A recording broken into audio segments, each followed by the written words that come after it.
nossa repórter Micaela Soares esteve nas ruas de Barra Mansa para saber a opinião do público sobre o assunto Copa do Mundo. A Copa da Rússia 2018 já está na boca do povo e cada um tem aquela sua preferida. Por isso, o Acesso Interativo veio até as ruas para saber qual é a sua. A minha Copa preferida foi a de 82, excelente time, mas porém perdeu. É a minha Copa preferida de 82. A minha Copa preferida foi de 1970. E por que essa te marcou? A marcou porque tinha o Pelé, né? Tinha vários jogadores, Rivelino, Jairzinho. O futebol era mais clássico, era mais bonito de se ver. Quando o Brasil foi tricampeão do mundo, 70, no México. A minha Copa preferida foi a Copa de 94, tá bom. 94 que teve Cafu, Bebeto, Romário, Rivaldo, Zico. Para você, o elenco estava bastante consistente nessa época, tava um elenco legal. Tava um elenco bom, entendeu? Então, quer dizer, era ótimos jogadores, teve bons jogadores. Para dizer a verdade, eu tô assim até meio desgostoso, porque eu torço, eu gosto do Brasil, né? A gente gosta do time do Brasil.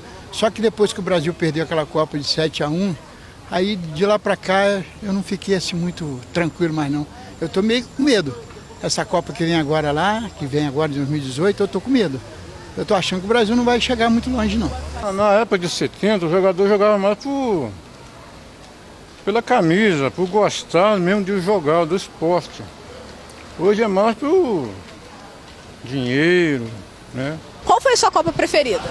Foi de 1994. Por quê?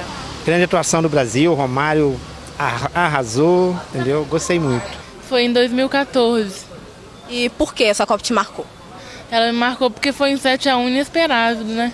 Eu não estava esperando, eu estava lá torcendo pro Brasil e o Brasil afundou. Realmente, Copa do Mundo é um assunto bem polêmico. É verdade, né, Brenda? E agora voltando às nossas histórias de Mundial, vamos falar de 1994, né? Que foi realizada nos Estados Unidos. A terra do Tio Sam rende boas histórias para o Brasil.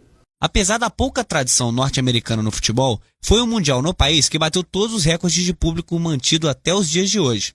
Com um futebol extremamente eficiente e com um grupo muito unido liderado pelo polêmico craque brasileiro Romário, a seleção conquistou o 4º título mundial ao bater a Itália na final. O título do Brasil foi comemorado também como uma homenagem ao tricampeão mundial da Fórmula 1, Ayrton Senna, que havia falecido em 1º de maio daquele ano. A Copa de 94 também é famosa pelas narrações de Galvão Bueno.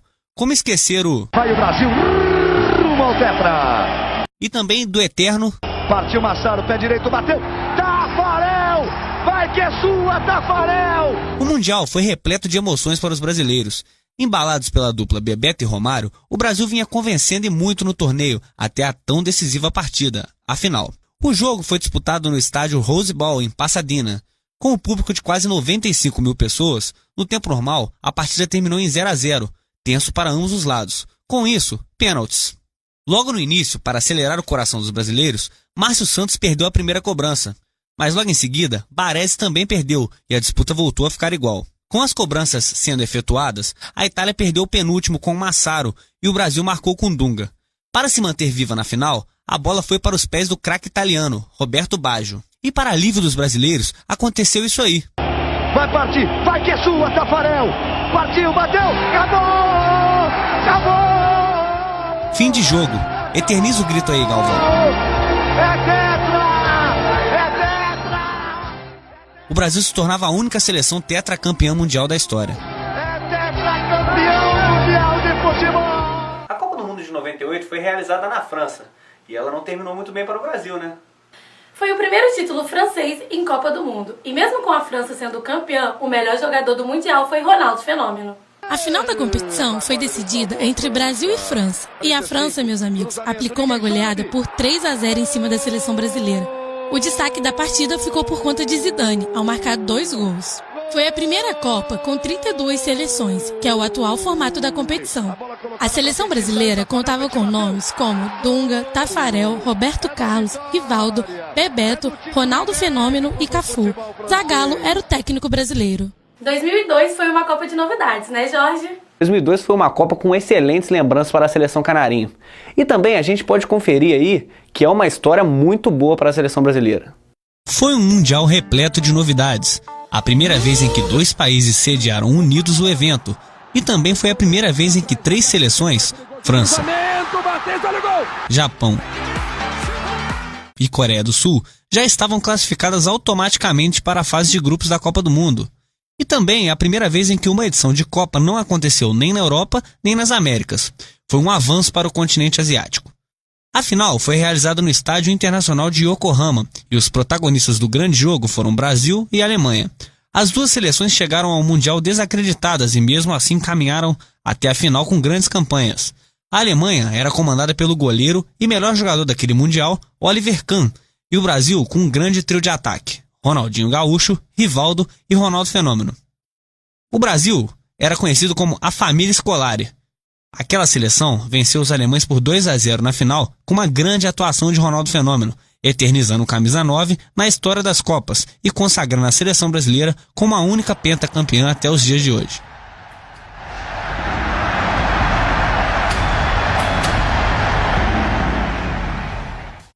O Mundial de 2006 foi realizado na Alemanha.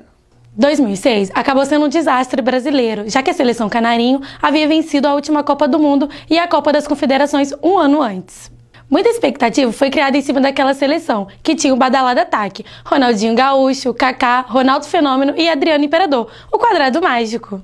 Depois de o tempo normal ter terminado em 1-1, com gols de Zidane e Materazzi, a final foi decidida nas penalidades e a Azurra levou a melhor.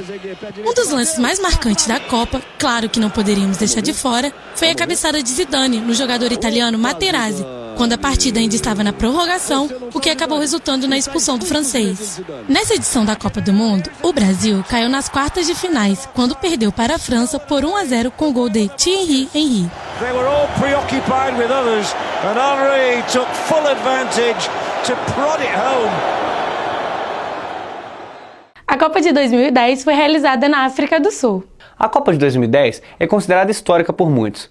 Além do quesito futebol, que é o que chama muita atenção, também teve o quesito musical. Foi uma Copa recheada de histórias interessantes.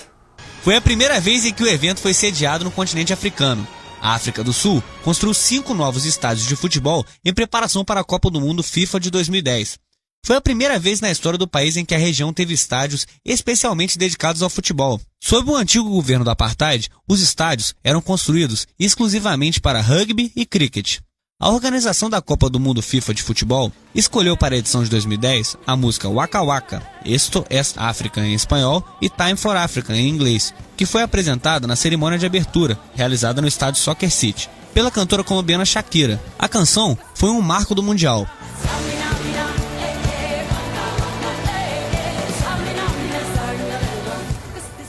Outro ponto a ser destacado da Copa de 2010 foi a bola oficial do torneio, a polêmica Jabulani. A final foi realizada no estádio Soccer City em Joanesburgo, pela favorita Espanha de Xavi e Iniesta e a Holanda de Robben e Sneijder. No tempo normal, 0-0, mas na prorrogação, De Jong deu essa entrada em Xabi Alonso, deixando a equipe dos Países Baixos com um jogador a menos, abrindo caminho para a bela jogada da Fúria com esse belo gol de Iniesta. Fim de jogo, 1-0 para a Espanha e o primeiro título mundial da história do país.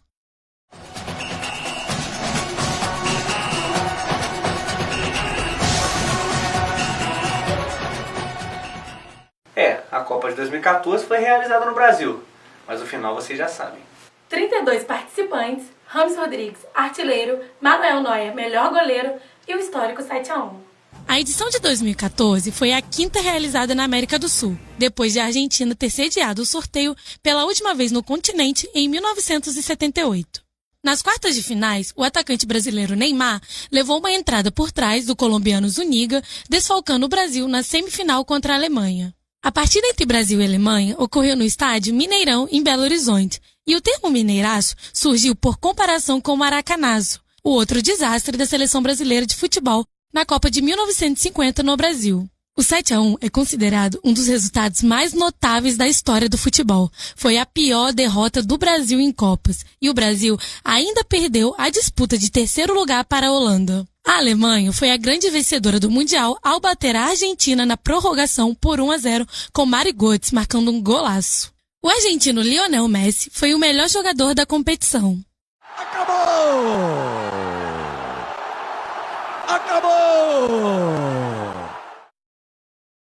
De fato, o evento Copa do Mundo tem muita história para contar. É mesmo, né, Brenda? E não esqueçam de curtir, compartilhar e de contar pra gente qual a sua Copa preferida. Fiquem ligados, em breve tem mais Copa Interativa pra vocês.